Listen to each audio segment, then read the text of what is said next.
আজকে আলোচনা করব হচ্ছে গুরু রাশি পরিবর্তন নিয়ে। ধনু রাশির ওপর কেমন প্রভাব ফেলবে, বা তার কি শুভ কিছু হবে কি অশুভ কি হবে, বা তার লাইফে কি কি হতে চলেছে নতুন কিছু, সেসব নিয়েই হচ্ছে আজকে আলোচনা করব। ধনু রাশির কেমন যাবে রাশির গুরু রাশি পরিবর্তন। ফার্স্টই হচ্ছে আমাদের গুরুদেব হচ্ছে যে বৃহস্পতি দেব, তিনি হচ্ছে দেবগুরু। দেবগুরু বৃহস্পতি দেবের ওপরে হচ্ছে অনেক কিছু দায়িত্ব থাকে, যেমন হচ্ছে সন্তানের কারক, বিয়ে, স্বামী, তারপর হচ্ছে সে কতটা সৎ হবে, শিক্ষা কতদূর করবে, তারপর কেরিয়ার, ভাগ্য, পিতার কারক, তারপর হচ্ছে টাকা পয়সা কতটা ইনকাম করবে, শিক্ষাগত যোগ্যতাই বা কেমন থাকবে, সব কিছুই হচ্ছে ডিপেন্ড করছে হচ্ছে বৃহস্পতি দেবের ওপর। তাই বৃহস্পতি দেব কিন্তু আমাদের লাইফে কিন্তু খুব ইম্পর্ট্যান্ট একটা প্ল্যানেট, সেটা আপনার জন্য কারকগ্রহী হোক আর অকারকগ্রহী হোক। আর ধনু রাশির তো হচ্ছে স্বামী গ্রহী হচ্ছে বৃহস্পতি দেব, তাই বৃহস্পতি দেবের রাশি পরিবর্তন ধনু রাশির ওপর কেমন প্রভাব ফেলবে এটা নিয়ে হচ্ছে আজকে আলোচনা করব। প্রথমে হচ্ছে ধনু রাশির পঞ্চম হাউসে হচ্ছে বৃহস্পতি দেব ছিলেন, এখন 6 হাউসে আসবেন 1 মে 2024, আর থাকবে হচ্ছে 14 মে 2025 অব্দি। 1 বছর থাকবে আপনার পঞ্চম হাউসে, মানে বৃষ রাশিতে প্রবেশ করছে।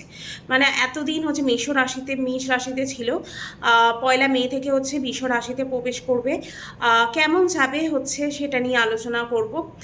আর হচ্ছে ধনু রাশির হচ্ছে 6 হাউসে প্রবেশ করছে, তাই 12 বছর বাদে কিন্তু 6 হাউসে আপনার আসছে। একটা রাশিতে 1 বছর করে থাকে, 12 বছরে হচ্ছে 12টা রাশিকে কভার করে বৃহস্পতি দেব। তাই হচ্ছে আপনার এইটা যে আপনার কারক গ্রহ গুরুদেব 9 নম্বর আপনার রাশি ধনু রাশি 6 হাউসে 70 ঘরে কিন্তু আপনার বসে আছে। আর তারপর হচ্ছে দৃষ্টি দেবে, বৃহস্পতি দেবের হচ্ছে 3টে দৃষ্টি হচ্ছে সবই অমৃত সমান। বৃহস্পতি দেবের দৃষ্টি মানে যেখানে দৃষ্টি দেবে সেই জায়গাটা হচ্ছে অমৃত করে দেবে, মানে সেই জায়গাটাকে ভালো করে দেবে।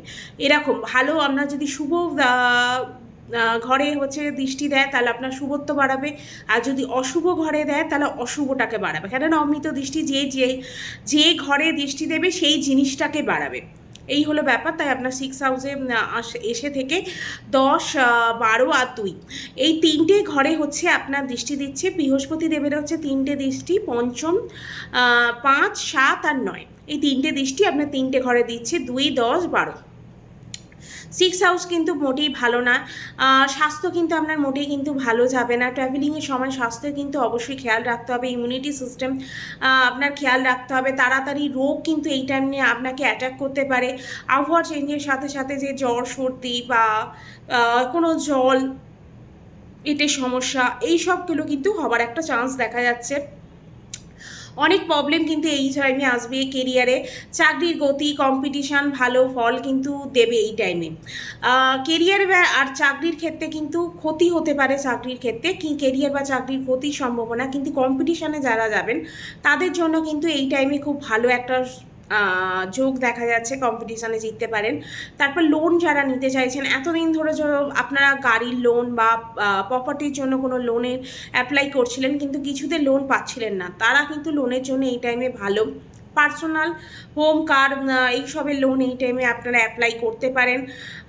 তারপর হচ্ছে এই টাইমে কিন্তু সবথেকে বাজে একটা যে জিনিস, কোনো রকম ছেলেরা মেয়েদের চক্করে আর মেয়েরা হচ্ছে ছেলেদের চক্করে পড়লে কিন্তু এই টাইমে আপনার কিন্তু একটা ক্ষতি হবার সম্ভাবনা কিন্তু দেখা যাচ্ছে। তাই এই টাইমে কিন্তু ক্যারেক্টারটাকে একটুখানি নিজস্ব ঠিকঠাক রাখতে হবে, নাহলে কিন্তু একটা বড় প্রবলেমের সম্মুখীন আমরা কিন্তু হতে পারেন।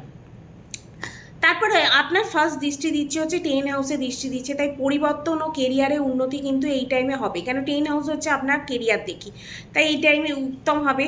যারা ম্যানেজার আছে, ম্যানেজমেন্টে চাকরি করেন, টিম লিডারে কাজ করেন, টিম হিসেবে কোনো কাজ করে, কাউন্সিলিংয়ে কাজ করেন, জব, তাই এই টাইপে যারা জব করে তাদের জন্য কিন্তু এই টাইমে খুব ভালো গ্রোথ দেখা যাচ্ছে। তারপর যারা হচ্ছে এতদিন জব পাননি, জবের চেষ্টা করছিলেন, বা জব নিয়ে অনেকেরই একটা ইনকোয়ারি থাকে, কোয়ারি সবসময়ই থাকে যে আমি কি এই টাইমে জব পেতে পারি। যারা জব পাননি এতদিন, তাদের কিন্তু এই টাইমে জবের একটা সম্ভাবনা কিন্তু দেখা দিচ্ছে। জব এই টাইমে কিন্তু আপনারা পেতে পারেন। তারপর কোনো প্রবলেম এতদিন ধরে হচ্ছে চলে আসছিল, সেই প্রবলেমটা কিন্তু এই টাইমে সলভ হয়ে যেতে পারে। তারপর আপনার 12 হাউসে দৃষ্টি দিচ্ছে, আপনার কিন্তু 12 হাউস হচ্ছে আমাদের ব্যয়ঘর। ব্যয়, তারপর হচ্ছে তাই এই টাইমে কিন্তু আপনার খরচার একটা বেড়ে যেতে পারে এই টাইমে।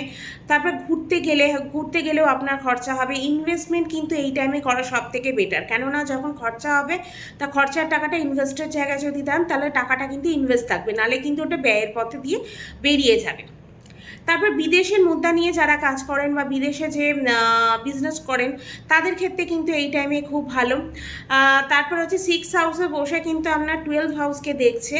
স্বাস্থ্য কিন্তু এই টাইমে খেয়াল রাখতে হবে, স্বাস্থ্যের ক্ষেত্রে কিন্তু প্রচণ্ড পরিমাণে একটা সমস্যা কিন্তু দেখা যাচ্ছে। খরচা হবে, হেলথের ক্ষেত্রেও কিন্তু খরচা হতে পারে। 6 হাউসে বসে আপনার 2nd হাউসে দৃষ্টি দিচ্ছে, তাই এই টাইমে যদি আপনার ফ্যামিলি প্ল্যানিং করতে পারেন, কেননা 2nd হাউস হচ্ছে আপনার কুটুমস্থান, সুখবর কিন্তু এই টাইমে পেতে পারেন।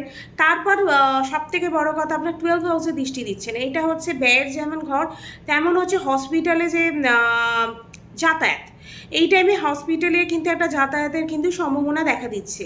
মানে এটা হচ্ছে আপনি নিজের জন্যও যেতে পারেন বা কাউকে নিয়েও যেতে পারেন। তাই এই টাইমে কিন্তু যারা বাচ্চার জন্য এতদিন ভাবছিলেন যে বাচ্চা হবে কি হবে না, বা বাচ্চা প্ল্যানিং করতে চাইছিলেন, তাদের কিন্তু এই টাইমে একটা বাচ্চা প্ল্যানিংয়ে কিন্তু যোগ আছে, কারণ আমরা 12 হাউসও দৃষ্টি দিচ্ছে, 2nd হাউসেও দৃষ্টি দিচ্ছে। এই টাইমে খুব ভালো কিন্তু ফ্যামিলি প্ল্যানিংয়ের জন্য। যারা ফ্যামিলি প্ল্যানিং করতে চাইছেন অবশ্যই কিন্তু এই টাইমে করুন, ভালো এই টাইমে হবে। তারপর এই টাইমে যারা হচ্ছে ব্যাংক ব্যালেন্স কিন্তু আপনার মোটামুটি দেখা যাচ্ছে বাণীর দ্বারা মোটামুটি আপনার ব্যাংক ব্যালেন্স হবে এই টাইমে, কিন্তু তার সাথে কিন্তু খরচাও হবে। বাণীর দ্বারা কিন্তু আপনার, কেন 2nd হাউসে দৃষ্টি দিচ্ছে, এটা বাণীরও কারক, তাই আপনার বাণী দিয়ে কিন্তু আপনি যে কোনো কাজ কিন্তু এই টাইমে উদ্ধার করে নিতে পারবেন। তারপর টাকা আসবে, খরচাও হবে, এটা তো আগেই বলছি, কেন 12 হাউসে দৃষ্টি দিচ্ছে, 2nd হাউসে। শত্রু ঘরে আপনার কিন্তু এই টাইমে শত্রু কিন্তু বাড়বে, তাদেরকে ইগনোর করা উচিত, নালে কিন্তু তাদের চেষ্টা ইগনোর না করলে নালে কিন্তু আপনার কোনো ক্ষতি হওয়ার সম্ভাবনা আছে। তাই আপনার সব থেকে ভালো এই টাইমে আপনি শত্রু যেটা বুঝছেন যে আমার শত্রু আমার পেছনে দেওয়ার চেষ্টা করছে, তাকে হচ্ছে অ্যাভয়েড করুন, এইটাই হচ্ছে আপনার সব থেকে ভালো উপায়। তারপর আজকে ধনু রাশি গুরু রাশি পরিবর্তন নিয়ে আলোচনা করলাম। ভিডিও ভালো লাগলে অবশ্যই কিন্তু লাইক, শেয়ার আর সাবস্ক্রাইব করতে হবে।